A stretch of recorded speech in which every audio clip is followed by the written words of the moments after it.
Salut tout le monde, aujourd'hui petite vidéo où je vais vous montrer les choses à retenir du dernier trailer de Star Wars The Last Jedi. J'espère que cette vidéo vous plaira, n'oubliez pas de laisser le petit pouce bleu et de mettre un petit commentaire. C'est parti.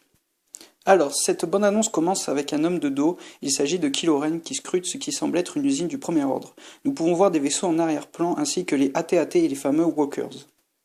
Les Walkers, les voilà, ces nouvelles versions plus trapues avancent froidement sur Crait, la planète minière déjà apparue dans le tout premier trailer. Remarquons un immense vaisseau en arrière-plan, celui de Kylo Ren. Bien entendu, ce plan rappelle furieusement l'Empire contre-attaque avec la bataille de Hoth.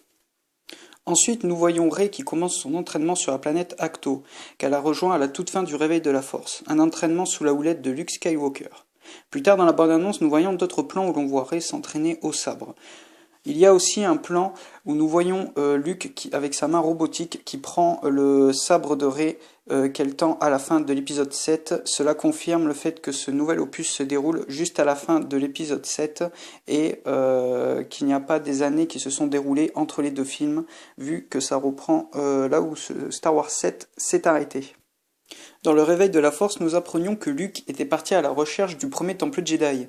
Ce plan nous montre justement Rey se diriger vers une bâtisse étrange. Le fameux temple, celui aperçu dans la première bande-annonce dans une espèce de tronc d'arbre géant. Pour la toute première fois, nous aurons le droit à un flashback dans un film Star Wars. Un flashback qui nous montrera comment Luke a survécu à la destruction de l'académie Jedi qu'il avait formée. Une destruction du fait que Kylo Ren...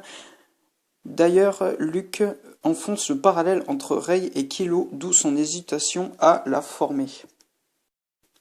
Kylo Ren n'aura plus son masque qu'il avait dans le Réveil de la Force, car dans la bande-annonce on peut le voir qu'il le détruit. Il faut qu'il oublie le passé. On peut aussi noter le bandage qui recouvre sa cicatrice. Est-ce que cette séquence se déroule-t-elle au début du film ? Alors, l'épisode 8 sera également l'occasion de voir le leader suprême Snoke en vrai.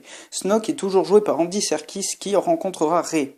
Une Rey qui ne semble pas beaucoup apprécier la réunion. Nous pouvons ici découvrir la robe de chambre dorée du personnage, mais constater également que c'est un utilisateur confirmé de la Force.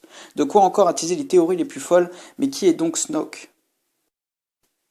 La dernière séquence nous montre Rey en face de Kylo Ren, sans son bandage. Est-ce que la séquence se déroule plus tard dans le film ? On verra. La jeune femme lui avoue qu'elle ne sait pas où est sa place dans l'univers, et Kylo lui tend la main. Ce geste rappelle une scène mythique de l'Empire contre-attaque, quand Dark Vador tendait la main à Luke Skywalker pour qu'il rejoigne le côté obscur de la Force. J'espère que cette petite vidéo vous aura plu. N'hésitez pas à mettre un pouce bleu et un commentaire, et à aller voir mes autres vidéos. J'espère que ça vous aura plu. Et je vous dis à la prochaine.